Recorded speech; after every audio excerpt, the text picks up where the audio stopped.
Welcome to Fear Coded, a podcast where we talk about media from the horror genre and take a queer reading of a single book, video game, film, podcast, or TV show to explore just how queer horror can be. And for this episode, we are still deep in Furry February, celebrating horror involving animals of all sizes. And I hope you brought enough catnip for the whole pack, because we are surrounded in our isolated, wooded home by a horde of stray cats in the 1991 American horror made-for-TV film Strays, directed by John McPherson. Meow, I'm David. Meow, I'm Marilee. Meow, and I'm Tyler. Oh my gosh.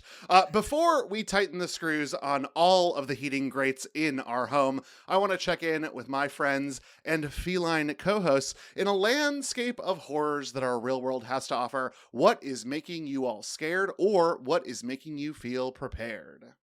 Well, I am feeling super prepared, actually. Tell us why. My best friend just came for a visit. She left a couple days ago, and it was so nice seeing her. She moved to Minnesota a couple years ago. And so we can like kind of see each other once a year, and she suddenly became available. And so she came down for a surprise visit, and it was so nice, you guys. It was so nice. I love that. That is incredible. Yeah, I'm still riding the high of seeing my best friend in person every day for a week.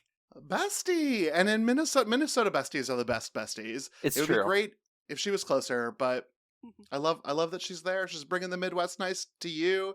Everyone is happy. Yeah. No, it was so nice to see my best friend. Did you form any specific memories? Did you go do something together? Or did you just like let the friendship exist in the space, which is like the whole point of the visit? Yes to both, because we definitely like lived in the space, but we also got food from various places that she can't get food from in Minnesota, and it was very nice to have a tour of, oh yeah, these are all of the restaurants I really like that I don't go to normally, but like condensed in a week. Yeah, I love that. Amazing. I love that. Yeah. Plus, It it was like so gives you nice. an excuse to like go on like a little food tour of like Mhm. where you live, which I end up Yeah. finding out like so many cool little places that I didn't know were there because I'm going on Mhm. this food tour. Mhm. Yeah. We also went to a couple different like local bookstores and places that like that she loves. Like there's another one that we were just driving past, and we are like, oh yeah, we're really close to this other place, and we just did a little detour and went to it. It was really nice. It was nice to see my friend. It was nice to like go places that I don't go to a lot. It was a nice week. That That's is so wonderful. great. Yeah. It makes me so happy. So I'm still riding that high. Ride that high. Hell Ride that yeah. high. Because we will certainly get no high from today's conversation that equals the Not with high. that I don't know about attitude. Yeah. Wow. What about you, Tyler? I am also feeling pretty prepared today. Oh, edge of our seats. Edge of our seats. Why? I just have like enough things happening at once that have me in a Mhm. good mood. Okay. So Hey. I hurt myself like last fall, and I'm actually like feeling back up to my old self now after that. So I've been cleaning, I've been organizing. It's just felt really good to do that. I'm feeling like that early spring clean drive, and that's really nice. I feel motivated. It's just like I feel like overall pleasant, and I'm chatting with you two, and we're talking about a movie today that is such a movie, Such and a I'm just movie. like really excited. Oh, I love that, Tyler. That's Yeah. so great. Yeah. What about you, Aw, David? You've got spring vibes. No, sadly, I am scared. And here's you think that it might be a prepared, and there's a lot stacked in the corner of preparedness this week. I totally understand. Valentine's Day candy has just gone on sale. Unfortunately, I don't have access to any of that, but I know that it's there in the United States, and I know that could make others feel prepared. I just had friends in from out of town who visited, and you think that might set me up for success, but one of the things that they insisted that we do is finally take the plunge, make the purchase, and we are now owners and have now watched the 2024 film Wicked Part 1. And why I'm scared, I'm not necessarily scared of the witch, but it has to do with the Wicked Witch of the West. I am scared because this film made me realize that I have implicitly understood both the Wicked Witch of the West character from the original Wizard of Oz and Cynthia Erivo's character, Elphaba, from the Wicked film to be green, but I cannot see the green on their face. And now I understand that everyone else in the world can, and I felt surprised and scared by that information. No. So- Well, listen, it just means that Elphaba needed someone who was colorblind to be her friend. I would have been her bestie. I would have thrown Bo and Yang into the water and been like, I will be your bestie. I would rescue Bo and Yang, though, because I think he's really cute. Well, duh. He had an incredible year last year. He did. He did have a good year last year.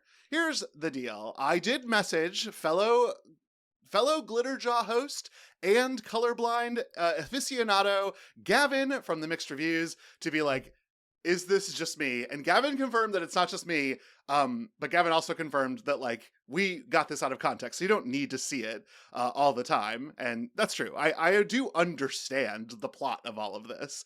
And it is literally spelled out in the lyrics. I just, until I was, like, having a discussion with other people, didn't realize that this was makeup or special effects that were applied on an actor's face, even in the original film. Wow. In the original film, know, the green paint caused a lot of damage to Margaret Hamilton because of, like, And all Like for that. naught, Margaret Hamilton, because I couldn't even see it. And really, why make art if I, David Arnold from the future, cannot enjoy it? Oh my god, you're great. Listen, if you like hearing Gavin's musical takes, though, you should listen to the December episode of the Mixed Reviews, all about stage to screen movie musicals. It's great. Yeah, 100%. But that is what has brought me in scared today, because now, in a little bit of a way, I'm questioning everything I've ever seen. Because, of course, I'm not seeing the same version as everyone else. Also, a lot of critiques online. Wicked was very washed out. I think all films look like that. So that's just so that you all know what it looks like to live in my world. Maybe it's just always washed out. Interesting. Incredible. But John Chu, come on the podcast. Defend yourself. Cynthia Erivo, come on the podcast just because we really like you. Just for fun. Yeah. We will hold space for your lyrics, girl. Like, I am... God, that joke's not going to work by the time this episode comes out. Oh, that's evergreen, baby. Oh, I don't know. Okay, Or whatever we- color David sees. We're not here to talk about Wicked. We're here to talk about some wicked cats. That's right. Oh my god. Oh, get Sorry, ready for guys. it. I gotta go. It is all episode long, merrily. Today we are talking about the 1991, and I cannot emphasize this enough, made-for-TV film, Strays.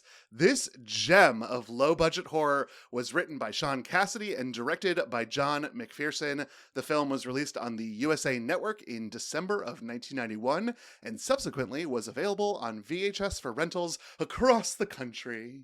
This film is about a family who has moved to an isolated house that was already claimed by a gang of local stray cats. Tensions and conflicts increase as the family is attacked by the cats under the leadership of a particularly violent alpha male. What, if anything, were our experiences with strays? So this is a David pick. Let's just own it. Let's just own where the world is at. For February, I got two. This theme month. I really wanted to talk natural horror and animals because I love talking about a little baby bunny Bunnicula, and I love this film, which we rented way too young. I think in 1992 from Movies, because we were like, we like cats, and it was too early for Homeward Bound to be available at the video store. Homeward Bound hadn't even hit theaters yet, 93. And so we watched this, and it left an impression on me. I now am excited to revisit this as someone who has seen other horror films and can actually identify, like, the way in which some of the cinematography really was effective and calculated. But even as a child, this film is far more zany than it is scary. And so it did not traumatize me as a child because it was mostly shots of really adorable looking kittens all the time. What about either of you? I think when I pitched this, you said you hadn't heard of it. Had either of you even, like, come across this in your lives? No. I'm going to be honest with you. I checked twice while I was watching the movie to make sure that this hadn't been a Mystery Science Theater pick. Would have been a great one. They should do it. But, like, I as soon as like I saw the movie, I was like, let me just go ahead and check. And then towards the climax, something happened. It was like, are they sure? Is the internet sure they didn't cover this? Because twice throughout the film. What a movie. Thank you so much, David, for this one. What a gift. This was certainly a movie. Yeah. It was made by actors, and there was a director, and also a writer, and probably some producers, and cat wranglers. Yes, lots of cat wranglers, because there's lots of like actual little kitty cats, as we'll talk about. Yeah, Marilee, I also couldn't find this on Riff Tracks. I was certain somebody would have done a job from this, because we're not really. Yeah, it's a film like no one's heard about. I hadn't even thought about it for years, but it showed up on, I don't remember if it was Den of Geek or maybe even Pajiba, that was like, these are some like obscure horrors that we need to just do like a good reboot for, and Strays was one of them. But the write-up was literally like, it's kind of a stupid concept, and it's stupidly delivered, and it will probably be stupidly delivered in a remake, but I remember this, and it's stupid, and we should do it. And it's not like the cast is unknown. No. Tyler, yeah, I know you're a West Wing head. Like, you saw Timothy Busfield show up, and you were like, oh my god, Danny Concannon of the Washington Post, what are you doing in this movie? Mm-hmm. That's literally my first note of the whole film. Yeah. Incredible. Great. As we talked about before the mic started rolling, I can't see Marilee and Tyler's notes, so if I introduce any concepts, it is because they are somehow technically hidden from me. It was a computer mystery. It's fine. Don't worry about it. A computer mystery. We've already decided. It is not anything David related. It is just computers are strange and mysterious, much like the cats in this movie. So we call that a transition. We are still in February and celebrating the furry creatures which normally comfort us, but now are here to terrify us. Our first theme to keep in mind during this episode is For the Horde. One cat can be scary, but dozens, hundreds even, is where things become terrifying. The concept of the Horde is usually seen in horror and zombie movies, but the concept works well in animal horror too. In this film, the quantity of cats present is designed to up the stakes, but we can talk about whether or not that even works. For me, this many cats would have killed my sinuses, but it also would have made me go, "Aww," which I did numerous times during the movie. Yes. We talked last week about Scooby-Doo on Zombie Island, and there was a bunch of cats there, and I think it was the same concept, that like one cat, not super scary, but like a group of cats is a little scary. And I think we see that with things like any sort of small creature, like rats or raining frogs, or maybe even birds, but which I think we'll end up talking about next week. Like, when it's one, it can be a little scary, but when it's a ton, it's just overwhelmingly frightening. And I think outside of the zombie, the natural horror is where this horde of it all ends up living. Yeah, that's a fair point. Personally, I thought that there were a few scenes where the number of cats really worked as an antagonistic force. And that was only when there were just a bunch of them sitting there in mass, kind of threateningly. Yeah. Most of the time, no, I don't think cats, even as a horde, were particularly scary. Oh yeah, I think the Scooby-Doo cats might have been scarier than these cats, because as animated cats, they could look a little meaner. Sometimes we were doing a pan of like the cutest cats that have ever been, and like one of them would paw at the camera, and I was like, "Oh, you came at me, you did, you were gonna get me, what a you great were little gonna kitty get cat! me. You're working for your little treatsies, little guy. Yeah. What a great actor!" I will say that our cat Bastet used to hide under the bed and would paw at our feet as we walked by. And we would basically do exactly what you just described, Marilee, where it's like, "Oh, you got me! Aw, you're so skewy. Good job. You're so That's precious." So So speaking of cats that don't seem very threatening, we also have the unlikely threat. While it isn't unusual for someone to develop a phobia around felines, it is more unlikely than a fear of dogs or other animals. Combining something which is usually seen as a member of the family with a horror antagonist sets the audience on edge. I will also say that it did not make me feel scared, like seeing these many cats, or really just the cats in general. I think dogs are scarier, which is why Like kind of like the Wolfman is scary because that's just like a big scary feral dog. Man. Cujo is of course a classic, and we're not covering it this month, but maybe for like a future Stephen King month for sure. Is a scary dog. I think it's difficult in this particular context to make cats scary. I feel like cats are scarier when there's some sort of association with the supernatural, because cats are, commonly thought of as being like familiars for witches and stuff. But they also have like such a mysterious aura to them that I feel like they work when they're kind of like in secrecy, And in this, they're just present, and their presence is what's supposed to be intimidating. And I'm like, Yeah. The thing is, cats are, not that big, so it's hard for them to be scary because you can just punt them and they'll go away. That's true. That's true. That is 100% true, Marilee. But what is interesting is that sometimes grown men are taken down by this one alpha cat, Monty. And you know what? Good job, Monty. Get him. Yeah. I support Monty. Yeah. We support Monty rights and wrongs on this podcast. There's so many wrongs. There are so many wrongs. Well, following up with that, when we talk about all these cats, these are real cats that we're describing here. If you ever see this movie, you will see there's very few like obviously fake cats, except in instances where cats are in danger, and that's because we have gotten practical. So let's get practical. In an era of green screens and CGI, let's just take a moment and appreciate practical effects on this made-for-TV budget. All cat actors are wrangled for shots, and swiping paws and flying cats are a production of puppetry, and props. From the American Humane Association certification, the cat actors responded to clickers, toys, and food rewards, with action shots accomplished with food rewards placed strategically. Most of the sounds of cats hissing, growling, etc. was added in post-production, and if you have seen and heard enough canned cat noises, just like in your life on TV and in the movies, you will hear all of them in this one particular TV movie. You will. You sure will. Yep. I liked all this. This is the first time that I've actually dug deep into the American Humane Association and their work around this. I've obviously seen the little image that was like no animals were harmed in the making of this film, but this gave me the chance to like dig into what that means.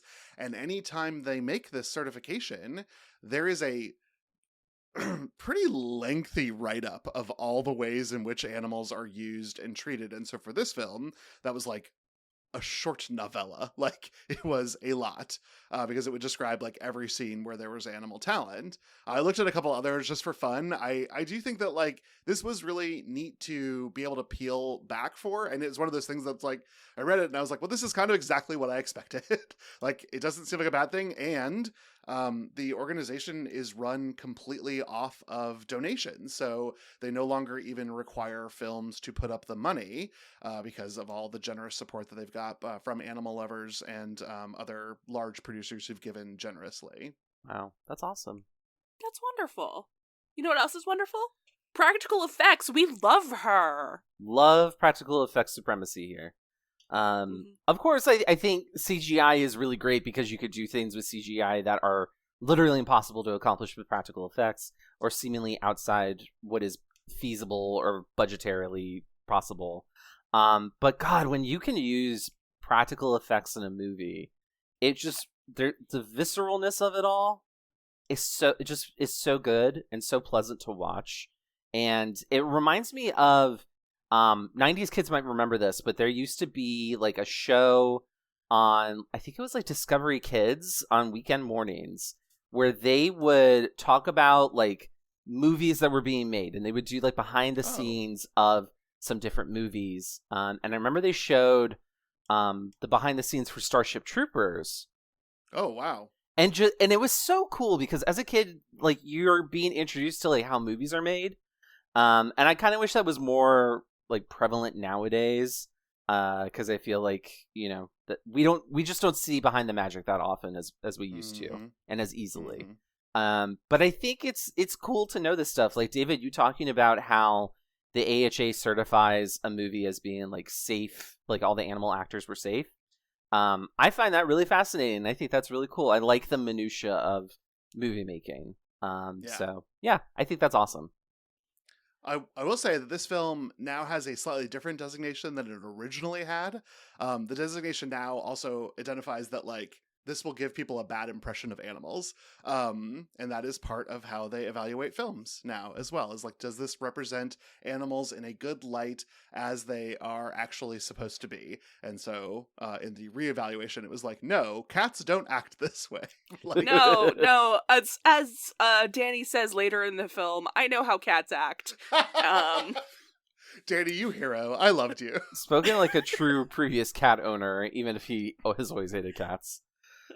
Oh man. Well, guys, I have some information for you. That's just dropped into the Glitterjaw's offices. Apparently, according to all known laws of aviation, there is no way a bee should be able to fly, and it's the bee movie of it all, folks. It's the bee movie that I'm referencing here right now on this day in the year of our Lord 2025. Thank you, David, for letting me reference the bee movie. I have you to blame for that. So you should feel happy that I didn't put more of the script in. I could have kept going. We should probably just do like an April Fool's episode where we just read the bee movie script. Just read the bee movie script. Oh no, we can get all the Glitterjaw people together for it. And then we'll increase the speed every time the word bee comes up. Perfect. So, but don't speed up this podcast because I have to tell you about bee movies. So, a bee movie such as this one is a cheap, low-budget motion picture. In the 1990s, this was the domain of the straight-to-VHS, or, per this film, TV movie. Horror has been the domain of choice for the bee movie since the 1950s. The 1980s were a time of decline for the bee movie, with preferences being made by studios to try to make investments that would be big hits. The growth of cable television, meanwhile, supported the low-budget film market with a need to fill the 24-hour cable channel schedule. I say bring back B movies. Bring them back. Bring back my B movies. I kind of love this trend that I'm seeing in some like recent horror where there are elements of B movie campiness within the film. And I feel like that's a good halfway point, but we need actual like B movies to be made and like posted to YouTube, and they're just kind of shitty, but God, they're shitty in such an artful, fun way that it's so pleasant to watch and talk about. Yeah. I could not find the budget for this film. It is not disclosed anywhere. It was $12 for sure. No, $12 I'm sure $12 on a pizza party. I'm sure the cats were expensive because they are wrangled. They are like wrangled cats. But I just was like in love with trying to figure out like how much money this film could have possibly made, or like did USA try to get a lot of sponsorship off of this? This was, for all intents and purposes, released around Christmas, which I think is another like bonkers Is part Strays of all a of Christmas this. movie? Is no. No. There's not an iota of Christmas in this, although some of that POV work did remind me of Black Christmas. I will say, Ooh. Cat POV was giving me Billy POV. Billy. Thank you.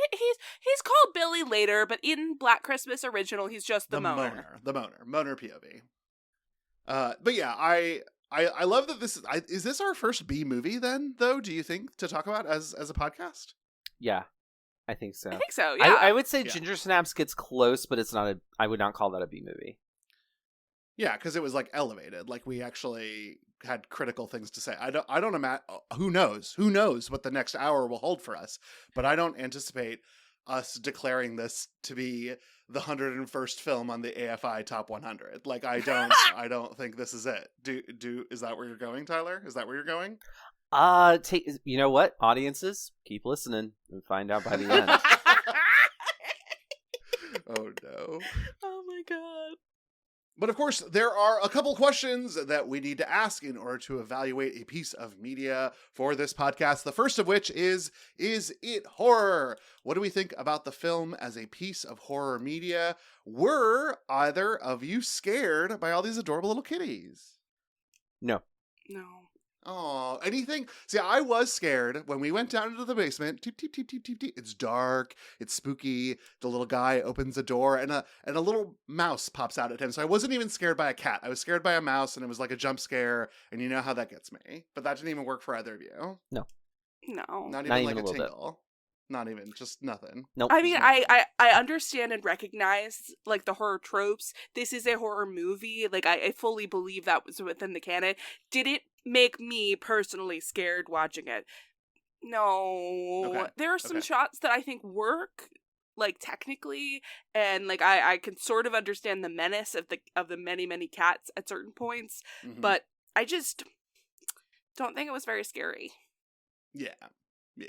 Yeah. I don't know. I This mean, is I hard. think the This- premise is scary. I think it's Okay. kind of Stephen King-esque in that it's taking something that's like normal and now it's fucked up and spooky. But in practicality, it just doesn't really work for me as a piece of horror.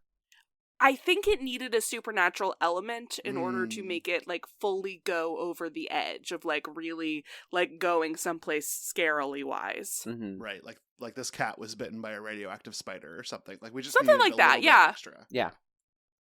But But we don't have listen, that. We don't We have don't. that. We don't have that. That is, however, not the only thing a movie has to be in order for us to feel qualified to cover it. There's one other very important question. Let's discuss this under the lens of film theory, because is this movie queer? I say yes. I think that the Jarrett family can be a representation of sort of that heteronormative gentrification that moves into a space that they are not supposed to be in, and they take it over and they try to make it theirs, which is as straight as it possibly can be. And the cats are queers who have made a home and a community for themselves. And how dare these Jarretts come into our home and pretend that they can take it? We will take it back. I really like the record to reflect that I knew exactly what David was going to say there, because I paused the movie when I was about halfway through, and I genuinely my brother came in and was asking me about what I was watching, and I was like, I don't know what David is, why we're watching this film. And then I thought about it for 3 seconds, and then I said almost exactly that to my brother, and I was like, I bet you this is what David's gonna pull. And as soon as I saw your note there, I started laughing so hard. It was like, yes, I knew it. Incredible. Yeah, I like, love that. I love that. Yeah, because cats are our queer hero. The Jarretts are invading their space. I bet you that he's going to make this about gentrification. Every single thing immediately right there. I was thrilled. Yeah. And I even think you have a grizzled old queen who is the forefront of the fight for queer liberation in Monty the cat. I should mention that Monty is the name of the cat actor. None of the cats are named. I think in our notes I often called him like the grizzled cat or the alpha male or like the slightly shabby looking one because everybody looks otherwise so cared for and domesticated. Yeah, but they greased him up, baby. They did. That poor Monty. Monty had to actually come to work. Everyone else just got treats. Yeah. Greased up old queen. Wow, that really is queer. Wow. Yes. Yeah. Category is greased up old queen. I just imagine the queen having to explain to RuPaul, all right, there's this 1991 made-for-TV movie on the USA Network called Strays. So I will say, because I do totally find David's argument very valid, and I'm going to build off of that. Yeah, no, again, I want to be clear. It's not like I don't think that's a valid interpretation. I just knew exactly what David was going to say. And We just that know delights David. me personally. You know me. We just know him so well. I am like a window that a cat will fly through later in that I am transparent. So I think the Jarrett family are indeed like a heteronormative nuclear family. It's the husband, a wife, and the baby. Probably going to focus on having another one on the way after they're all moved in. Very 90s of them to go from someplace urban to someplace more rural because the city is so like small and cramped and meh. But I think it's interesting, and I know David has his opinions about this. I think it's interesting that the union of that family is threatened not just by the cats but also by the sister-in-law, because I think I agree. that is weird and incestuous, which I think makes this really fun and complicates a movie that would have been very easily to write off, and I still think it's pretty easy to write off. But I think this is like the one thing in the movie where it's just like, oh, I have taken something and twisted it to make it kind of weird. But also I'm keeping in mind sexual politics of the 90s and how things go with that sister-in-law. She does, of course, become a victim of cats, spoiler alert, but I don't think that makes the cats hetero allies. I think it is just further the cats saying, like, I don't want any straight people in this fucking house. Right. This is all for the gays. All for the gays. It's just for us. It's just for us, ladies. The Jarretts have finally found their dream house. Well, it does have a certain charm in an Amityville kind of way. Now, it's about to become their worst nightmare. You know, what you found in your bedroom sounds like dominant male, marking his territory. So what are you telling us? We have a wildcat living in our backyard? They've been around people all their lives, so they're not afraid at all. Anybody home?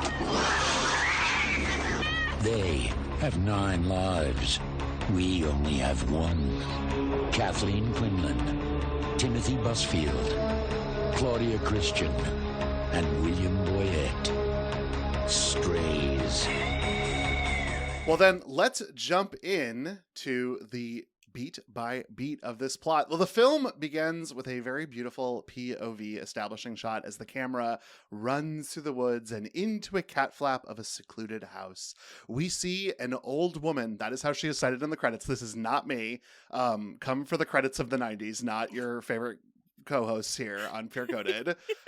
We see an old woman who addresses various cats in her home as my babies. She goes outside to the storm cellar to get more cat food and is greeted by many guests that the cats have brought over.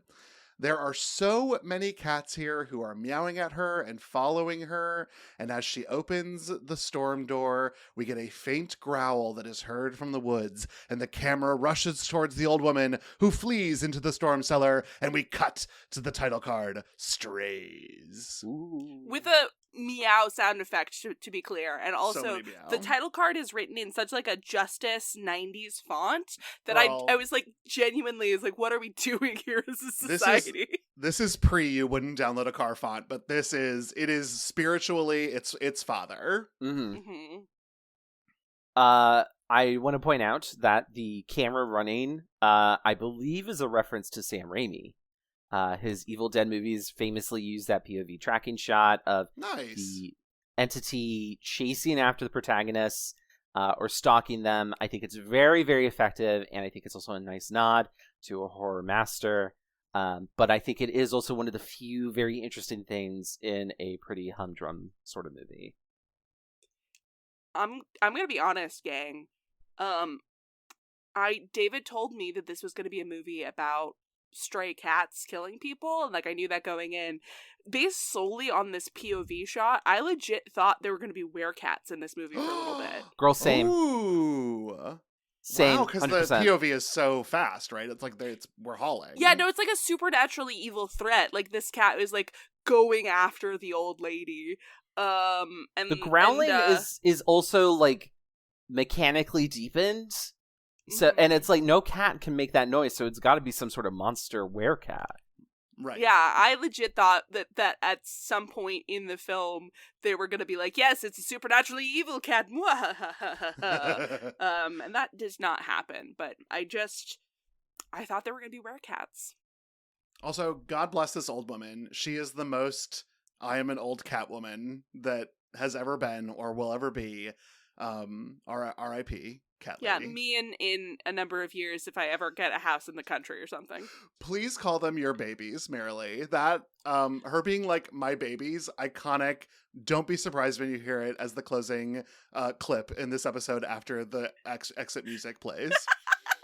Oh my god, I'm so excited to hear that. So, sometime later, on a sunny highway, Lindsay drives with her husband Paul in the passenger seat and daughter Tessa in the back. They have driven up to see the secluded house from the opening and meet Lindsay's sister Claire. As the family discusses the home, something stalks the family in the tall grass in the woods. Claire shows them around the house, and they decide they want to buy it. Yeah, I think this is our chance to talk about the cast because they're all here. And this is it. Also, I will say that part of the B of all of this is that the cats outnumber the human actors in this film 3-1 if it's anything. Yeah. This is it. This is really the cast. Mm-hmm. And one of them is Danny from the West Wing. Danny, did you tell CJ you were going to the Catskills? Because baby, she'll be so mad you're not there. No. So Timothy Busfield plays Paul, who also for the West Wing heads is Danny, as Marilee just said, from the West Wing.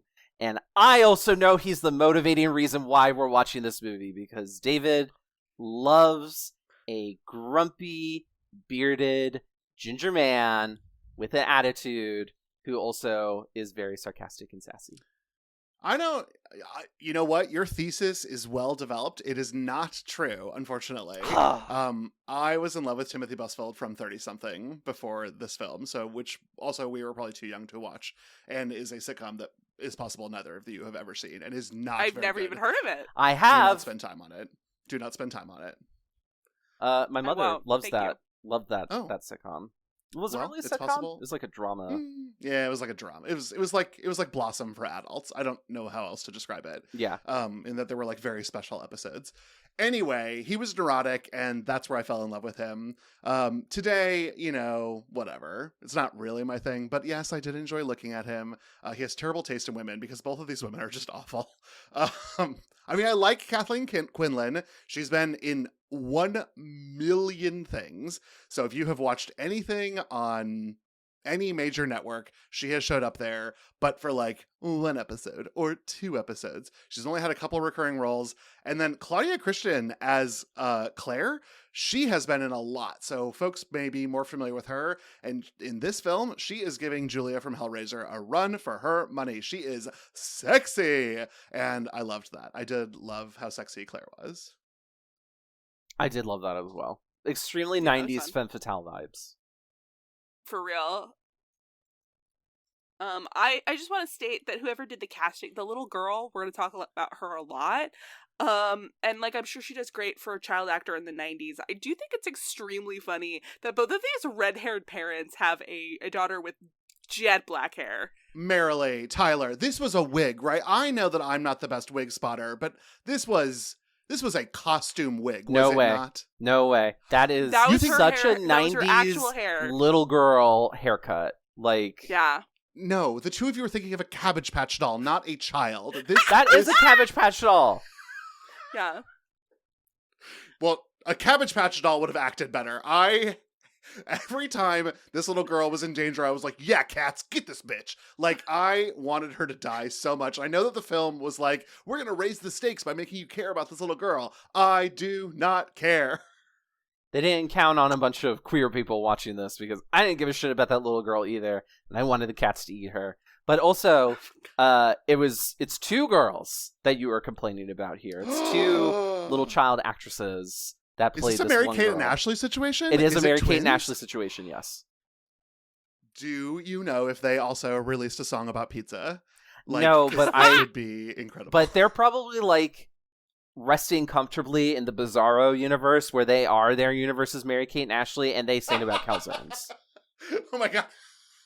Can we get that in this universe, please? Can we just steal their calzone song? Because I'd like it desperately, please. Thank you. Listen, when we eventually launch the Patreon, I will promise to record a calzone song. I will go to the Mirror universe and get Mary-Kate and Ashley -1 to re-record this for Wonderful. us. Perfect. Excellent. It's canon. You're a treasure. I love this. Okay. So more time has passed. The family has started to settle into their new home. Despite some financial troubles, life seems pretty idyllic.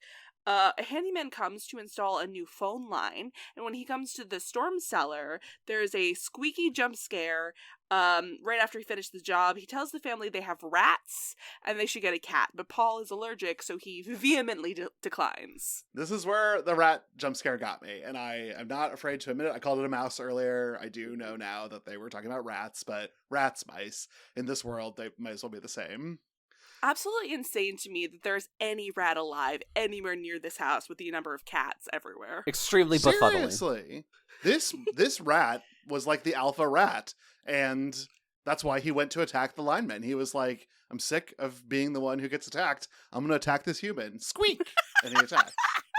I wonder if the screenwriter for this was just like, I should add in a rat here. Should I make this actually about a swarm of rats? No, a swarm of cats. Wow. And he went on to write Willard. Just kidding. That is A, not true, and B, maybe not even the plot of Willard. I've never seen it. I really wanted to believe that the reason why there were still rats alive was because the cats craved human flesh.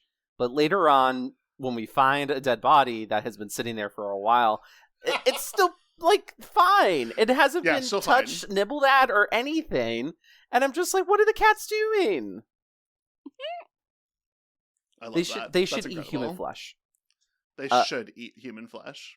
I will say, because it's also realistic too. Those cats are definitely going to eat some eyeballs and tongues. That old woman would have been devoured, right? If she was going down to get cat food, because that's why she went down there, they would have nommed her. But maybe because this was a made-for-TV, like this was going to air on USA while everyone's like Christmas tree was up next to their large radiator television, that they didn't want to show like the desiccated corpse of an old woman. Boo! What? Boo. Losers, weak, sellouts, etc.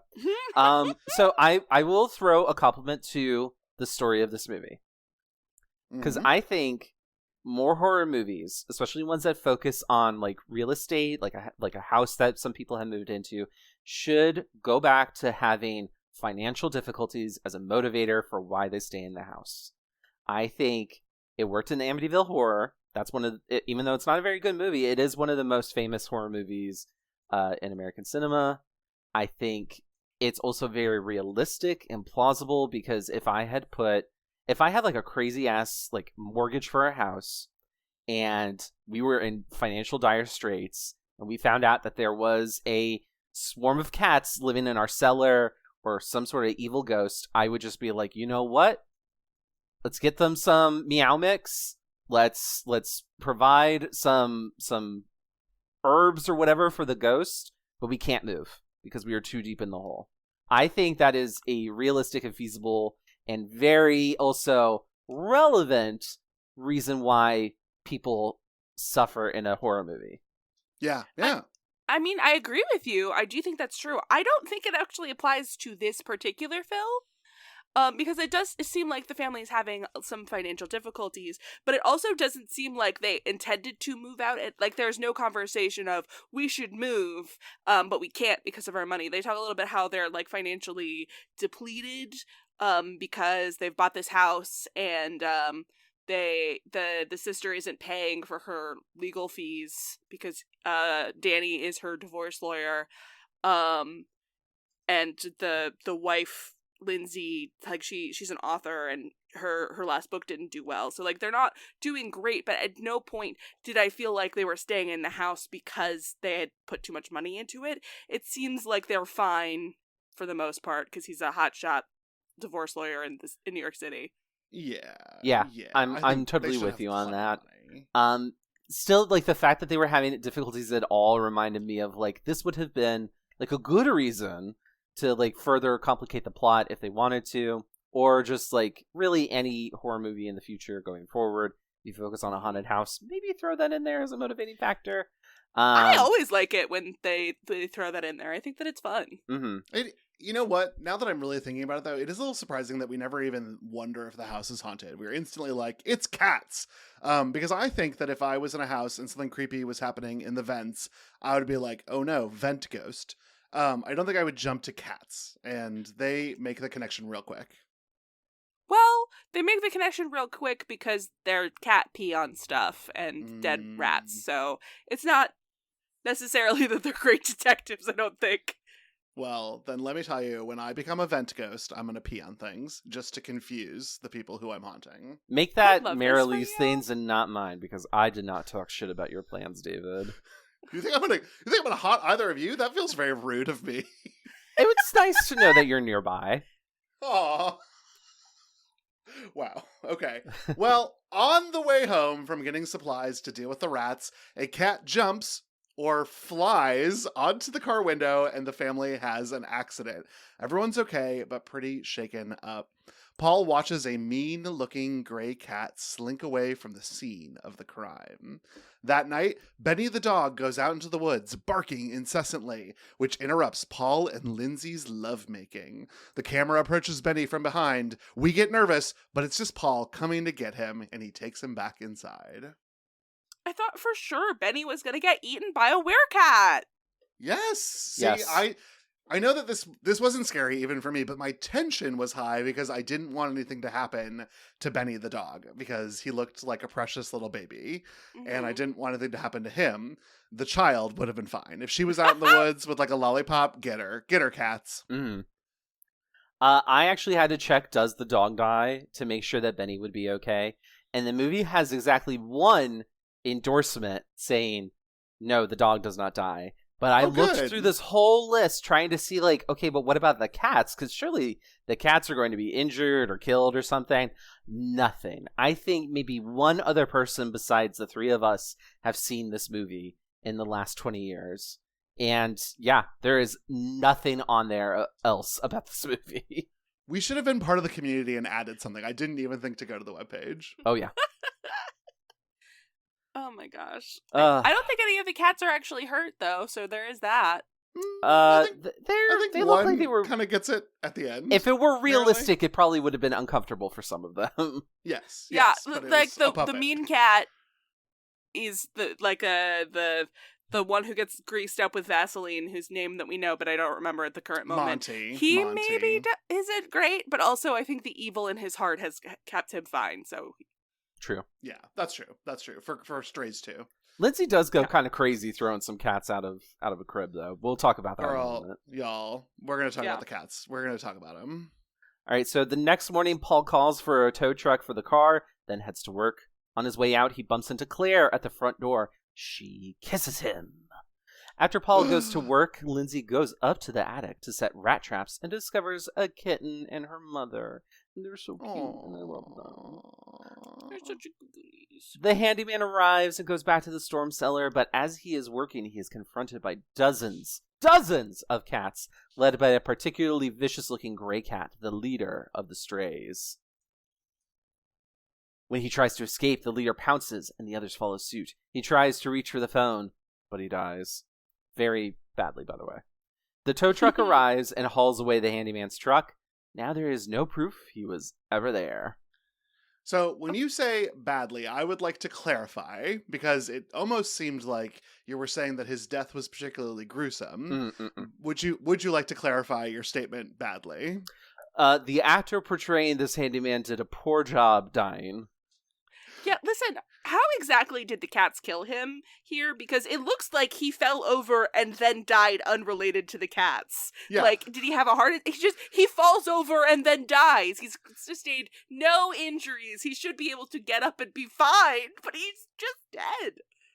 I think He's like cuddled to death too. They jump on his back and make biscuits. Like that's like ideal. That's not death.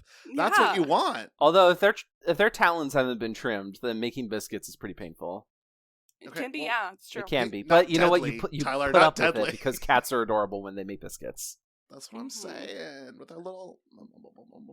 Yeah, exactly. For the listeners at home, David just did like a cute cat motion. It was incredible. You guys are missing out. You'll never see what David's doing now, and I need you to know it's a loss. It's a loss. That's what we're doing. But not like the lost meme. I'm getting sidetracked. Anyway, I don't think it was very realistic because, for one thing, Marilee is right that it is unclear how he dies.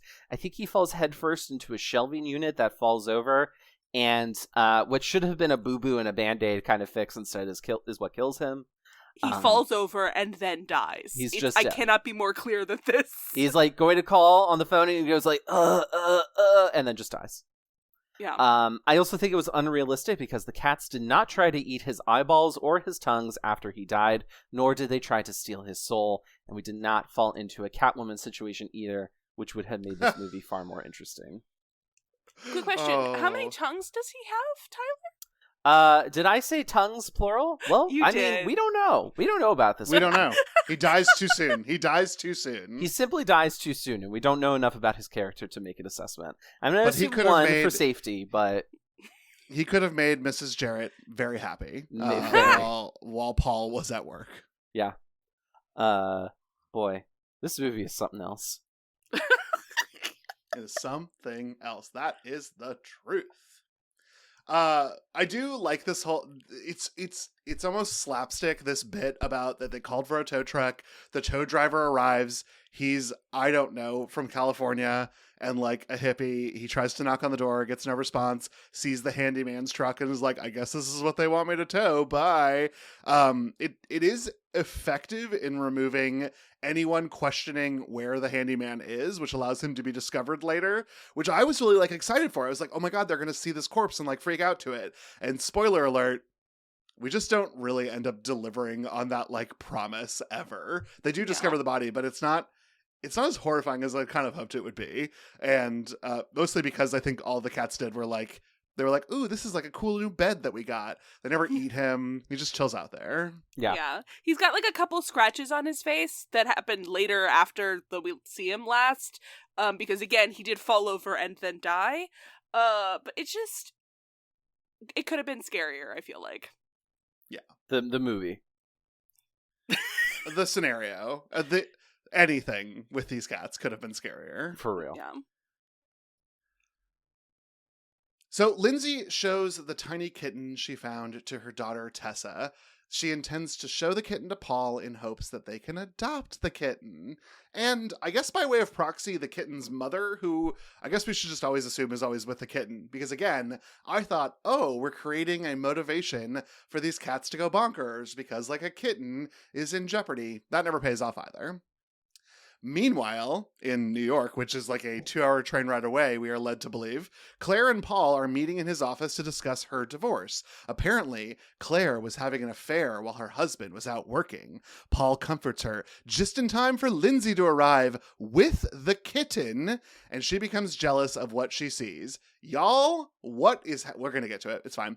That night, back at the home, a rainstorm brings all the cats into the storm shelter that was left open from the handyman, who still lies on the floor. The shabby-looking leader of the cats sits above them, holding court with a vicious growl to his subjects. That poor cat got covered in so much Vaseline, you guys. No wonder he was so grumpy. He's sort of the Is original that good for grumpy cats cat. to eat? Like, because they probably groomed himself later. Is like, I don't do they have know. tummy troubles? I worry. I know we can eat Vaseline. If you eat too much of it, it gives you the trots, but you can eat it. I did not know that. I'm curious. Yeah, I mean, is Vaseline the same please- as petroleum jelly? Yes. Yeah. Well, you shouldn't eat petroleum. It's I'm fine not- if it's a jelly. Girl, I'm not telling you to take like a spoon to it. I'm saying that if you put it on your lips and some gets in your mouth, you're not going to die. It's a survival situation. I have nothing but this jar of Vaseline and a spoon. Y'all, I thought Tyler was about to have an Orbeez like intervention for me Not about things the that you shouldn't be Orbeez. eating. Oh my god. I can't do the Orbeez thing right now. All right. This cat, what I think my headcanon is the great grandfather to Sister Minnie, who is a famous cat from TikTok, rest in peace. And is a delightful cat whose owners are Muslim, and she's a little Muslim cat, and she's evil, Oh my God, but I know she's exactly also who this cat delightful, and she's perfect. And I put my favorite Sister Minnie video in our notes, which hopefully are going to go into the description as well, so people can watch. Because like Monty the cat looks exactly like Sister Minnie. And they both have M names, so it all makes sense. This is incredible. I love this, Tyler. Thank you. Yeah, you're welcome. Yeah. Because The thing even is, though Monty the cat is a gray cat who looks exactly like every other gray cat. My sister has a gray cat his name is Schrodinger, and he is the biggest cat I've ever seen. So like I kind of like assumed it's probably like Schrodinger. And then I was like, no, we never see Monty in frame with another cat, so he could actually just be very small. And there's no way of knowing. There's no way of knowing. There's no way of knowing. there's some way of knowing. now is the time that I have to be the worst person because I need to talk about the teleportation of this family. Oh my God, please. No, David, I'm with you. Lindsay showing up here is the most egregious part of it because I'm like, you don't have a car, so somehow you got into the city, which is impossible. Like, Paul is bumming a ride all the time. That's like his whole thing. But she just appears with this cat that she somehow got into New York City. And her daughter, her Cabbage Patch doll daughter, are here in just so that they can see him hugging her sister so that she can be jealous, which again never really pays off. Yeah, no, it is. When I saw that, I was like, okay, but like, how did you get to the train? It's a whole thing because they talk. The commute is like a thing that comes up multiple times. Mm-hmm. Yeah, particularly in the climax. But no, it's fine. Don't worry about it. He has to be here for plot reasons. Don't worry about it. I actually do find that to be a very good thing. So I retract my boo, David. You retract your boo of me. You boo the teleportation. I was booing you for being that person who's just like, how did they teleport from one end of Westeros to the other? But no, this is actually like... It's because they're mermaids, obviously. Well, that I'm here for. I'm here for mermaids. I'm here for crazy dragon shit. This was a bridge too far. Mm-hmm. Yeah, no, so at dinner, Lindsay resolves that the cats can stay, but Paul, and by Paul I mean Danny, of course, protests because of his allergies. Yeah. Again, it says Paul. I want to say Paul because I'm supposed to be reading the notes. It's Danny. It's Danny Concannon. Danny lets Benny outside in the storm, and Benny runs into the storm cellar. Dun dun dun. And right, you all were like, "This is a series wrap on Benny, right? Like he has gone into the den of the cats. Mm-hmm. He's dead, but right? Yeah. Spoiler alert: he's not. He's fine. Don't worry about it. Nothing has any consequences unless you're one of two people. So the real issue is between the couple, of course, is Lindsay's jealousy of seeing Claire and Paul kissing and then their hug in his office. As they argue, the leader of the cats watches from the vents. I am obsessed with how sinister this cat looking through a vent was filmed. Like they were a Russian spy listening to the most important conversation happening, and yet this conversation is just boring, heteronormative, jealous nonsense, and I hated it, and I was like, yeah, get him, cat, unscrew these screws and attack these people, get him out of your house.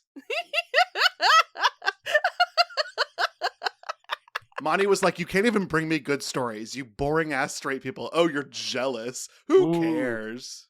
Oh my gosh, that's so funny.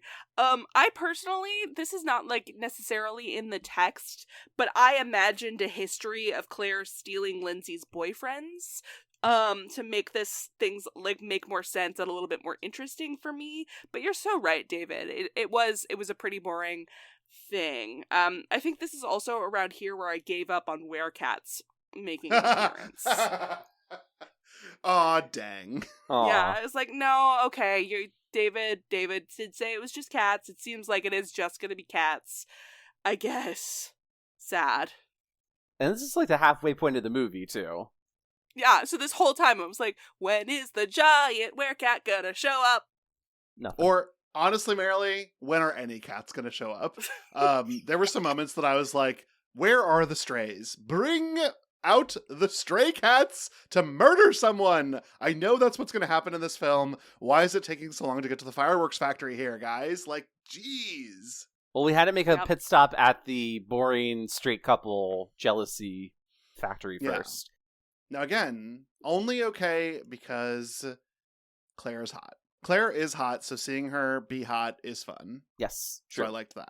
I also still don't necessarily hate the idea of this interfamily conflict because it complicates the family dynamic, and it's done in kind of a freaky way because, like, the sister-in-law is preying on the husband, and there's a child involved, and it's just kind of incesty sort of vibes, which I think is fun and freaky, and it disrupts things, but the whole movie is ridiculous anyway, so why not throw it in?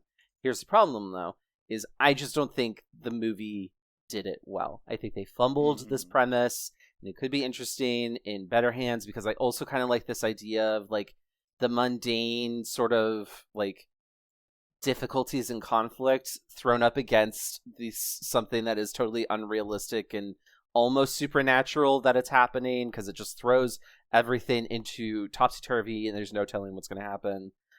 However, in this movie, because it's kind of boring and not very good, we know exactly what's going to end up happening. Right. Yeah. Right.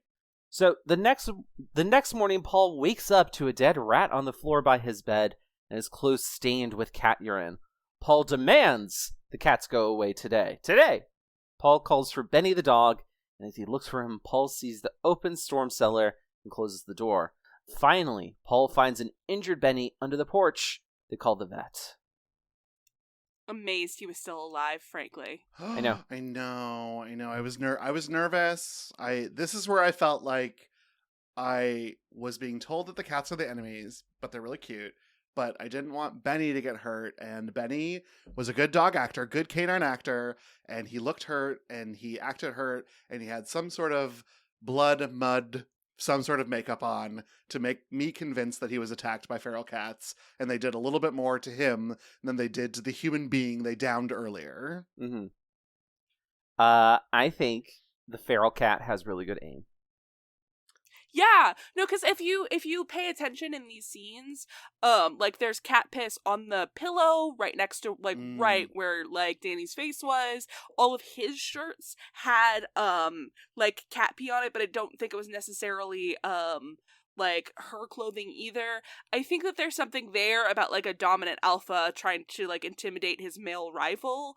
But I don't think that they ever really connected the thoughts together, so it's just kind of implied.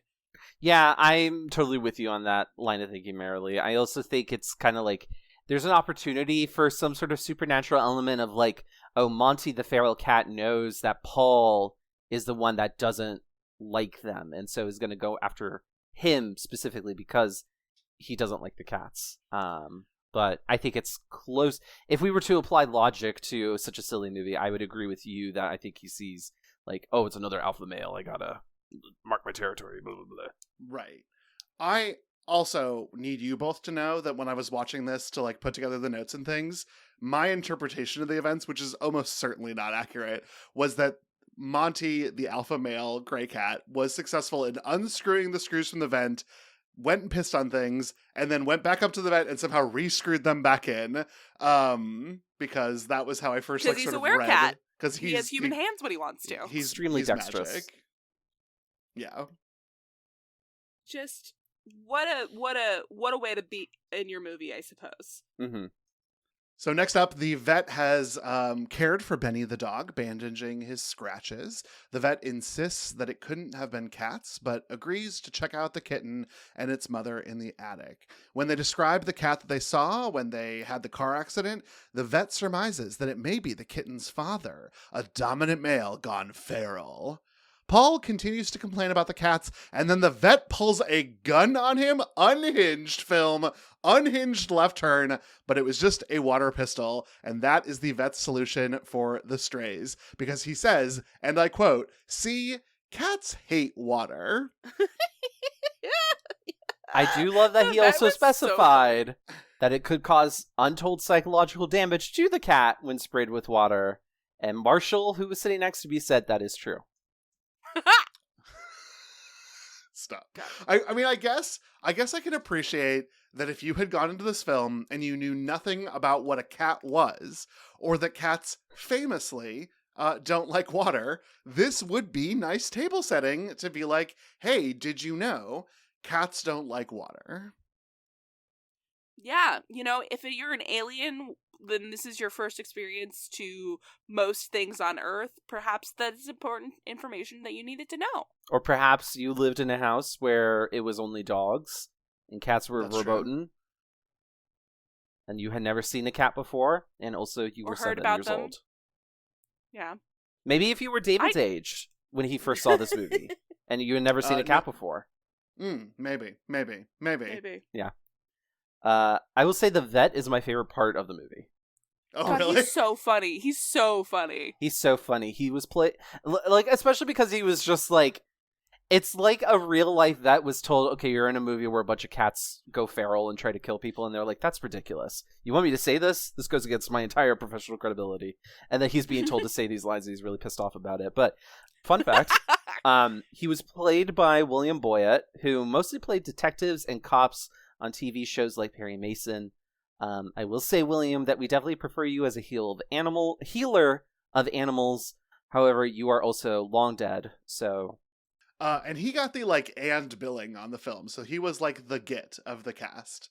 So, that's fun, I guess. Yeah, a little one-scene wonder. Mm-hmm. One-scene wonder. He did a job. He did do a job. He did a job. Okay, so Paul goes to work because he bums a ride with the vet to town so he could take the train because, of course, they still don't have a car. This is important for later. Lindsay puts Tessa to bed and goes to work on painting the living room.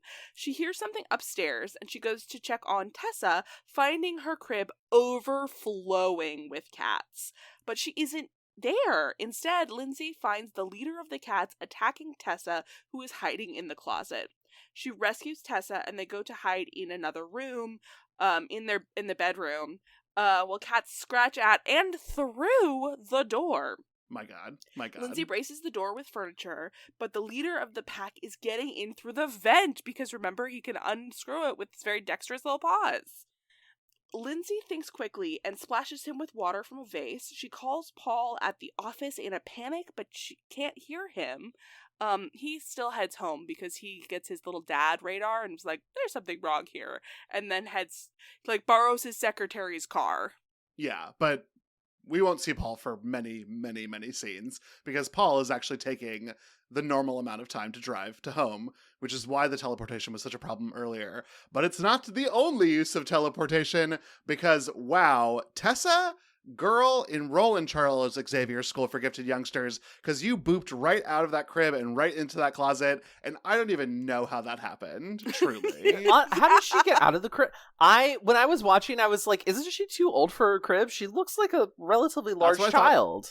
I thought that too, but I think that based on her nonverbal skills, we're meant to interpret her as being much younger than the actor playing her. Yeah, she pinged to me as between 2 and 3, who's just a tall 2 or 3-year-old. Yeah, and most of it's hair, Tyler. Don't forget, most of it's true. Just the curls. Yeah, she has an extraordinary amount of hair, closer to heaven and all that. Well, can we talk? It's not in the notes because there was nothing plot happening. But before Tessa gets put to bed, Lindsay is working on painting or whatever, and Tessa is hanging out in a high chair and sprays her mother with the realistic looking water pistol. And I have added a screenshot of this child holding a realistic looking gun and smiling. And America, can you even? This is your icon. Just wild image to see on television. Incredible. Yeah, no, your note made me laugh really hard, David.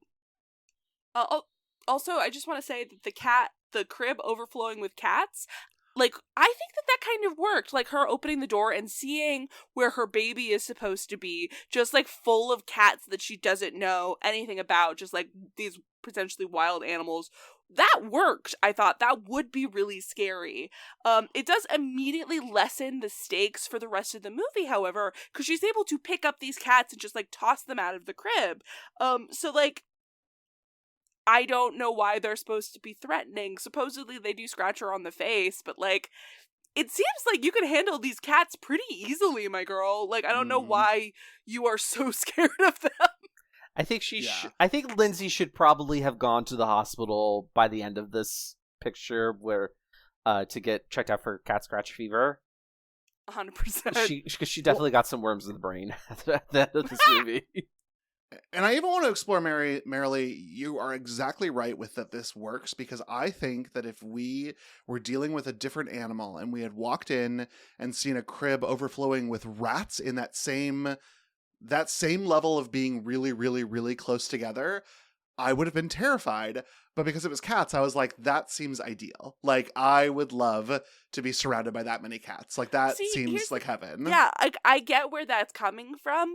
I still don't know that I would want that many cats around my baby, especially these are unknown cats, which I think is really important to remember. Like, she knows of 2 cats exactly, and there are like 20 in this crib, and neither of them are the 2 cats that she knows. If they had set this movie in the 1700s, it actually would... You would probably not have to change like too much about it, because I think that would have made it even scarier, because that actually does feel like a folklore kind of thing where it's like a bunch of cats are trying to like seal away the baby's spirit or something. That's fair. Or That's like cool. trying to Again, change the it into like a supernatural fey element. cat kind of thing. Yeah, it would have been more scary with a supernatural element. Right. But as it stands, I do think it worked. I am totally with you, Marilee, that I think it is scary, especially seeing the tails. They're all like wagging really fast, and it looks very unnatural. But yeah, I think that's definitely like a +1 for this movie. A very desperate +1 on the scoreboard for this movie. Yeah, like that's part of the reason why I called it out, because I want everybody to know that like I don't think that this doesn't work on some levels. Like this scene specifically, I remember thinking that's really effective. That would be scary for me. I think that really, really works. I don't know that a lot of other parts of the movie do. Yeah, Mm-hmm. yeah. So it's nighttime, and the storm rages outside. Lindsay struggles to keep the vent clogged with pillow after pillow against a feline attacker. When she goes to refill the vase with water, the cats make their way in through the vent, but Lindsay, carrying Tessa and the vase of water, escapes. A low growl, however, alerts Lindsay to the leader perched on a chandelier, and the foyer positively packed with purring prowlers. I should have given you a heads up on that. So many peas. So Good many luck with peas. edit. Have fun editing, David. Yeah, what a joy. What a joy. Here's the deal. This is all so goofy. The pillow, like, slowly being pushed out of the vent, and then it coming out of the vent, I was like, oh no, girl, he's here to get you. But then there was a second pillow, but that didn't really read super well, so then I was like, where's this cat? Oh, the pillow's back. Was that a production fuck up? But there were 2 pillows, it's fine. Yeah, no, like, I think that she's, like, there were a bunch of pillows on the bed. Like, I think there were 6 pillows. She probably stuffed in all of them, right? And the POV of the cat, the puppet, clawing at the pillow, again, I guess, like, a shredded pillow. I got maybe it's from living with Mike too long and him being afraid that I'll touch a decorative pillow. But it's kind of scary to watch something be torn open. I watched that scene. I was like, a fucking course the cat's shredding that pillow, babe. Right. They're known for having claws. What did you think was gonna happen? And no, it's like the worst thing that you could use. Yeah, to block. there's never any way that would work. It did But work for like a couple hours, though. That's insane. Well, for long enough to get like the pitcher full. I do like. I mean, we talked about it when we talked about our Carrie episode. We have to watch Lindsay do like some math girl meme and like, ooh, right, water, scare cats. I need water. Where can I get it? The faucet. Oh no, this pitcher won't fit into the faucet. I better turn on the bathtub. And that is also really nice Chekhov's gun, because the bathtub overflowing ends up being plot important later. Yes. And Yeah. I liked that. I do like and that. they I even liked all mentioned that. it earlier that like they have trouble with getting the bathtub open and so like again, it was all economical filmmaking that all worked. Insane that those were the choices that they made, but you know what? I like setup and payoff. So Yeah. How about that Yeah, motif of the rubber duck floating around in the bathtub? Okay, but you make fun of the rubber duck, but I think that taken all by itself, if I had shown you just the scene of the rubber duck and the like ominous music and the storm raging outside, you would say, yes, this is from a horror movie. This is from like the stupidest horror movie we have covered, and I mean that from like with love in my heart, but I did think that it was an evocative set of images that could have played in like The Quiet Place, and been an effective set piece, but it is here in this movie also. Yeah, that's the thing, is it's like when you take the familiar and make it unfamiliar, that's like classic horror making. But Right. it just doesn't work here. It just kept on like pulling me out of the moment and just be like, rubber duck.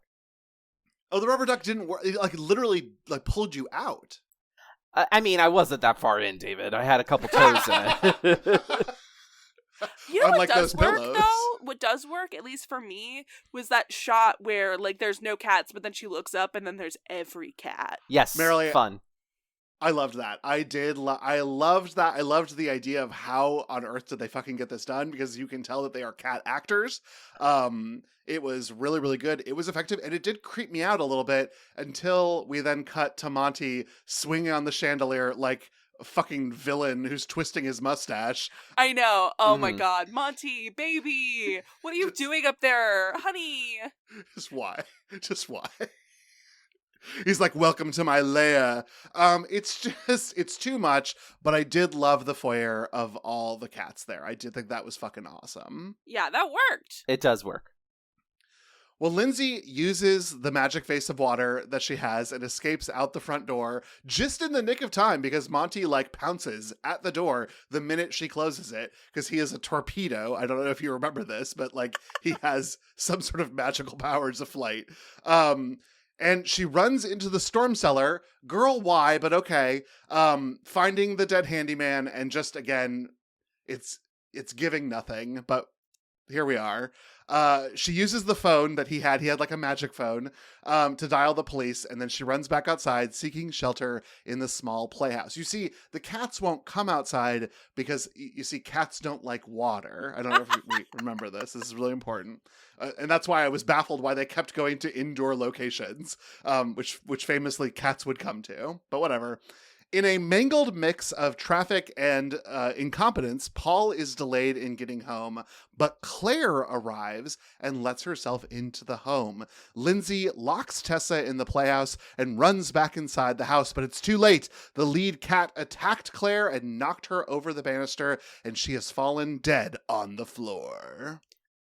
I'm no doctor, but I think Claire should have survived this. I think this is another instance of somebody falls over and then is dead. Yeah. Like, I understand that she should be hurt, but that was just one story. I think that she could have been fine. Not even like a story. It was just... It was Yeah. nothing. Like, I think she could have broken her ankle. I think that definitely their bones could have been broken. She even landed on something, but like it's not like there was anything that went up and killed her. She just the table should have broken her fall, and she should have been fine. Kathleen Turner and Michael Douglas fell further in War of the Roses than this woman falls, and they were fine and sexy at the end of that. Like they weren't fine, but they were sexy. And this is although, you know, again, Claire looks great. She's got like a little blood trickling out of her, which is how you know she's dead, and then cats walk over her. But she's died. She's dead, Marilee. She's dead from 10 feet. 10 feet fall is she. You know what? She's a superhero, and that is her kryptonite, is a 10-foot fall. Oh, So if it was a little taller or a little shorter, she would have been She would have okay. been fine. But 10 feet, dead. Is the exact number, and that's how her superpower worked. Okay. Again, I just think that it's insane that they've killed two people in this very specific way, and neither of them look like they've just fallen over and are dead. Come on, like, give me some scratching or something. Those cats don't even nibble. Don't even nibble. Don't even nibble. They're not hungry. They are well fed. They have angy. calzones. They are angy. I guess here's a good point for me to say, like, in this sequence where I think we're supposed to infer that this is Monty is stalking Claire, I do think that this was good use of horror trope. I think that the way that she sort of navigates things, the sort of way that the camera is angled, I know that she's about to get it. That all worked for me. So I do appreciate that part of it, at least. That this made me feel like I was watching a horror movie. Yeah, I do think that is some good horror filmmaking there. Ridiculous, but good. Yes. Goofy. So goofy. Yeah. So Lindsay is trapped with the cats. And they're everywhere. She's in the house. She can't escape for some reason. Water from the storm is overflowing water from the storm and the overflowing bathtub is leaking through the ceiling, and things are looking really bad for Lindsay. She breaks a window to escape, but Monty attacks her and is at her neck. She thinks quickly and uses the paint roller to break the ceiling and cause a deluge of water that frees her so she can make her escape. you see, Marilee, cats don't like water. They don't like water. They don't like water. So there we go. We got it. It can be psychologically traumatizing. That'll do it. That'll do it. So, not to be a pedant, but what an insane way to break your ceiling. It's true. Because she uses the roller end of the stick and like has to stab up a few times instead of using the pointy end to break the ceiling like she did earlier. It makes me so mad that she did it that way. Because right? it was like, talk about a Chekhov's gun. Like, it's so, like, I will say I do appreciate that there are numerous things that are like, they laid the trap and then they sprung it. And I think that's great. That's wonderful. I love when that happens. Very satisfying. But it is so stupid the way she did it. So I am just, I'm so on board with you, Marilee. Like, so dumb. I even called it out to Marshall while I was watching it. And I was just like, why is she doing it that way? Yeah, it's because like there's a definite moment where she like twists the painter end up instead of going the way that it's already pointed with the pointy end up. I just, girl, what are you doing? Mm-hmm. Oh God, what a film! We're almost there. We're almost there, Tyler. We're almost there. All right, so Paul, or Danny Kincannon from The West Wing, finally gets home, but Tessa has been catnapped is really the more appropriate phrase here, I guess, and taken to the kitchen. It's full of cats. Why are cats in the kitchen? They're not allowed in there. He tells Tessa to escape through the cat flap. She makes it, but then Paul is attacked. He fights against the cats, but is finally pinned down by the lead cat. Paul struggles to get free and throws the cat into a microwave, which I was horrified by and was really scared that's how the movie was going to end, because I was going to be very unhappy if that's how the cat died, intending to fry it, but the faulty wiring prevents this. He chucks the microwave across the kitchen and says some sort of stupid, like, one-liner, like, when he does that, only for the lead cat to burst out of it and renew his vicious attack. Paul finds the water pistol and uses it, but the lead cat is not deterred. If anything, he's just, like, a little annoyed, and then Paul again says, like, great. As the cat attacks, Paul grabs the damaged wire and electrocutes the fiend, finally freeing the family from their nightmare. The police arrive and ask where the owners of the house are, and Paul says they are inside. Dun, dun, Stop. dun. End the film here, because that is such a great, A+ camp moment ending of like, where are the owners of the house? The owners are inside because they're the cats. Get it? The cats now own the house. And an affirmation that the straight people are not going to go into this territory that is owned by queer people. Yeah, get the fuck out of my neighborhood. Yeah, we made it nice. Deal with it. Gang, this final fight had me hooting and hollering. I was thrilled. I just, the Jack in the Box moment with the cat popping out of the microwave, fucking incredible. That's the moment where I paused and I did a double check to make sure this was not a Mystery Science Theater 3000 film. Because I was just like, are we sure that they've never covered it? Are we sure? Because I was laughing so hard. Like, all of the action movie one-liners, like the deliberate pause between, like, when he throws the microwave over and it somehow is immediately, like, pointing so, like, the door can, like, pop out and he'd attack him. And, like, it's before that exact thing happens. Insane. It's all insane. I was hooting and hollering. I was having such a great time. What the fuck is this movie? Just incredible. Just incredible. I am glad to hear this, Marilee, because I will confess that I was a little nervous watching this, that maybe this would like trigger I feel for this cat sort of situation. But I do believe that it is campy enough that even if you are a pet lover, you will watch this and not be like, oh no, he hurt this cat. Because this ceases to be reality like 5 minutes ago. It ceased to be reality when they kidnapped the girl. Yeah, like that the girl was locked in the playhouse shed. The mom comes back out after like being attacked by all of these cats. Daughter gone, like kneeling in the dirt screaming for Tessa. And then somehow she's in the house. How did she get in the house? Who can say? God only knows. She teleported because she's needs to go to Xavier's school for mutant children or whatever, and she's a future X-Man. The camera even focused on Lindsay locking the door. Yeah. Yes.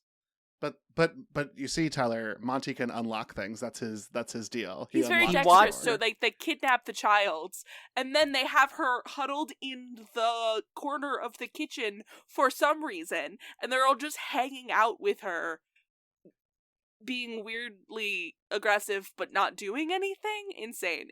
None of this makes sense. Just turn your brain off and be like, sure, I guess this is also happening. Maybe they wanted to make her the cat queen, and they would take her away to the cat realm. I like that. Well, you know what? That's awesome. Yeah, they stole his kitten, so he's taking their kitten. Yeah. Merrily, what a better film. What a better film, Merrily, if we had even used that as some sort of motivation, but alas none, and couldn't care less what happens to Tessa unless she became Queen of the Cats. That I would be on board for. Honestly, this would have made an excellent, like, dark fantasy film, like a la Labyrinth. Yeah. That'd be great. I would love that. I think Strays and the Fays, that could have been good. Yeah, there's something there. Unfortunately, they don't really explore it. Oh, no.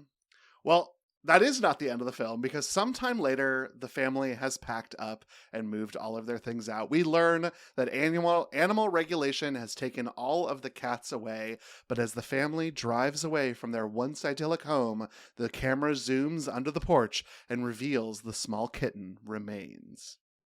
Even more time later, wow, Peter Jackson, huge fan of this, just loves multiple endings. Here they are.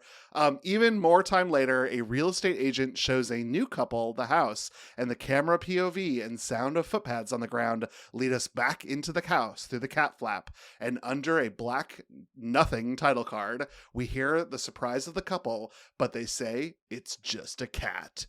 End credits. No. Dun dun dun! It's because evil is hereditary, you see, and that's the son of Monty, and he's here to restart the cycle. Strays 2, the sins of the father. I can't. Too many endings. Especially the freeze frame on the cat in the first fake ending, or maybe the second fake ending, I guess it would be. The freeze frame on this kitten is like, there's like tense music playing, but it is the most adorable thing I've ever seen in my entire life. Oh, he's just a little baby. He's so small. He's so cute. It's so cute. Honestly, like, that second tag feels like something that USA Network was just like, you gotta end it so that we can be open to sequels. Yeah. It's so dumb. Insane behavior. The mother of that couple, though, not the mother. Well, she will be a mother because she's pregnant. I did notice that. So maybe this new cat, Monty Jr., will breathe life into her mouth, and then she will have some sort of cat-human hybrid. Oh my god. It's the werecats! Is the werecats, and that's how we get Strays to the werecats. Wow. A better movie, truly. Mm-hmm. Because this one was a lot, and I'm glad that it is now over. I'm glad there was a happy ending. No one seems concerned that Claire died, just as an FYI. Or the handyman, or anyone. So the handyman I can buy, because, like, who was he? But, like, Claire is Lindsay's sister and possibly Danny Concaren's fuck buddy. Like, Claire should have meant something to them and, like, didn't. But whatever. She's dead. We have to move on. Yeah, but home is where you are, so, or whatever the fuck, that dumb thing that they brought up twice. Like, that's supposed to be the cute little ending. No, not cute. Yeah, give me Ugly. a break. Gross. Choke. Give me a break. So, any other final thoughts for this episode? Anything you wanted to point out, or any other conversations you want to have? I just want to thank both of you. What a gift you gave me to cover this truly heinous experience. Not heinous. I think there are way worse movies that we can and will eventually cover for the podcast, but I was so excited to talk about a capital B movie, capital B bad movie. Like, it was really, really thrilling for me to cover something that, like, is pretty critically reviled, and that was kind of exciting because we hadn't had a chance to do it. And I do think that a question that needs to be answered in the horror community, again, I wish I bookmarked it, but this Den of Geek or Pajiba article that was like, we need to redo some natural horror movies, and Stray should be one of them, is that, like, we don't have a film, I think, that answers the questions, what if cats are the bad guy? And we still don't, but this was a fun try at that. And maybe somebody listening to the podcast will make it their film, What If Cats Were the Bad Guy? True. I wish there were werecats. Me Well, too. we did that with Scooby-Doo, Marilee. We got some werecats this month. More. Yeah. More More. werecats. This would have been so much better if there was a supernatural element, because as it happens, I still don't think that cats alone are very scary. I Yeah. will say my cats didn't particularly care for this film. Oh, did your cats react as you watched? Were they like in it? Because there's a lot of cat noises. Like There are a lot of cat noises. Like, it really depends. I watched this movie twice. The first time, like sometimes when there were a lot of cats doing like making cat noises, my cats were like very intrigued. Like they got close to the television and were like, "What's going on?" The second time, they both slept through it. I had no concern. But the first time, they didn't particularly care for it. To be clear. Mm-hmm, mm-hmm. They were just like mom's watching the cat movie again. Snore. Yeah. Like, listen, we have a very important business, falling asleep on top of you and making sure you can't move from a uncomfortable position after 2 hours. Yeah. I think this movie was very silly. I totally agree with Marilee that I think it would have been better with some sort of supernatural element.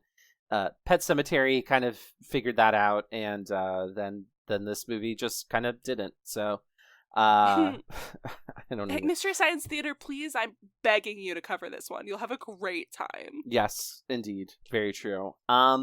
I still think that this movie definitely has queer elements to it as well.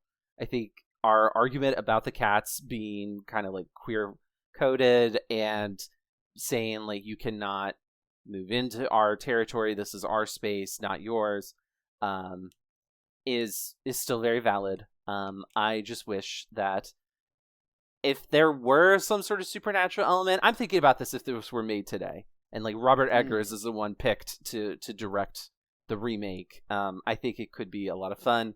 There could be a lot of interesting things. Oh man, you know who would be fascinating to see handle this movie is John Waters. Oh, wow. Well, that where we would get some eating pussy out of this, which would have been welcome. Would have been welcome for someone to make a really obscene joke. Agreed. Would have been great. I think that's what it is that ultimately it's not campy enough to be high camp and turn into a camp cult classic. Mm-hmm. But it's also not spooky, scary enough to have created a small niche of folks who love it and remember it. Because I do think that in both aspects, it is just too safe. And maybe that comes from the USA Network of it all. Because after this aired, the 700 Club was going to come on and they were going to tell you about like demons in Pop-Tarts or whatever was on that program. I will say, when I read the notes and saw this was a made-for-TV movie, I had like a real aha moment, because there's some definitive commercial break moments that I was like, what? Why are we doing this? And then I saw, oh, made-for-TV movie. Got it.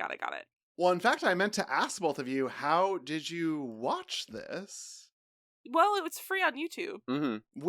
But how on YouTube did you watch it? My brother has a premium account, so I just watched it without commercials that way. Okay. Yeah, no, I also have a YouTube premium account that I'm on. Thank you to my friend Michael who did that. So it just would fade to black, but no ads. Okay. Well, then I'm excited to introduce both of you and perhaps any listeners who are interested in this to the YouTube channel that I watch this on called Creature Features, where a has-been rock star hosts horror films in his haunted mansion, and he covered this film. What? And every commercial break was an interstitial with him and his cast of characters. Y'all, I'm obsessed. If I can find any film we are doing on Creature Features, that is where I will be finding it, because this was fucking delightful. You have got to share that immediately. How dare you not tell us about that before? How dare you? Gonna watch that. Do you know how this would have affected my watching? It was incredible, and like I said, there's this little cast of like bit part characters, and they're all filming. They Mystery Science Theatered it, but like, it's like quite. your local TV station doing like the midnight madness. Yeah, this is a midnight movie sort of thing, but they never really. I mean, The guy talks about the film a little bit with his guest, and they always do a guest who's like, they're promoting something or talking about something, and she was selling like handbags, and he was like, would a cat fit in one of these handbags? And she was like, yeah, I guess. Like it was almost painfully awkward, but it was funny. I loved it. Does he have like a You need character? to share.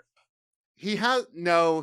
He's like he's like a former rock star, but he has sort of a Noel Felding thing going on for him, where he's kind of like goth and punk, and he's dressed up. But the other characters, Vincent, Tangella, and Livingston, do sort of have these characters. And Tangella is this like little girl who shows up with an axe, and just stands there menacingly, and that's one of the interstitials. And then we're back in the film. Incredible experience. David, link Come on the immediately. podcast, Midnight Madness or whatever. Let's do Creature a collab, features. Midnight Madness. Creature feature. Midnight Madness is the one that actually was on TV. Okay, fair enough. Creature feature, come on the pod. Come on the pod. I'll put a link to their YouTube, which is just Creature Feature 3, which I guess kind of looks like an S, in our episode description. But I loved this, and it was also the highest quality version I could find on YouTube, because the first version I looked at was just a little grainy.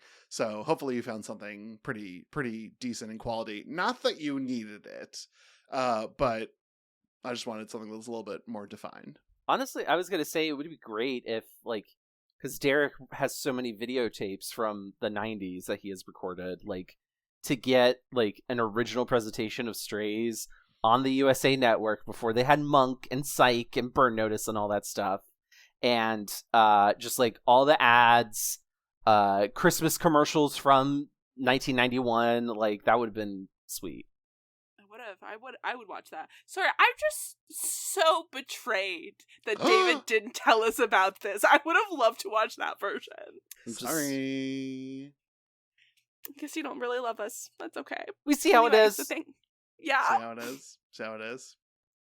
Thank you so much for listening to this episode. Set out some kibble just for us and rate, review, and subscribe wherever you get your podcasts.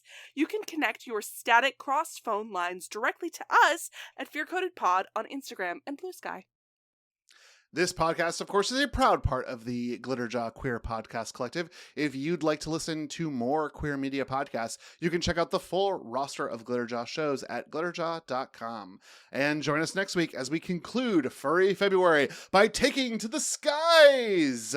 They may be more feathery than furry, but we still think that any discussion of animal horror will have to include the 1963 film by Alfred Hitchcock, The Birds.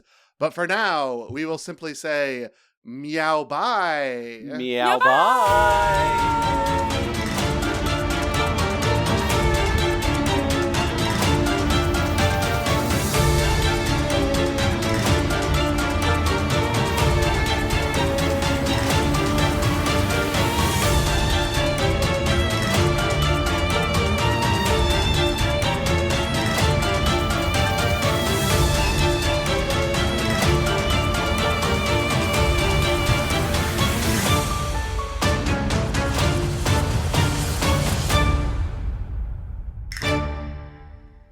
My babies.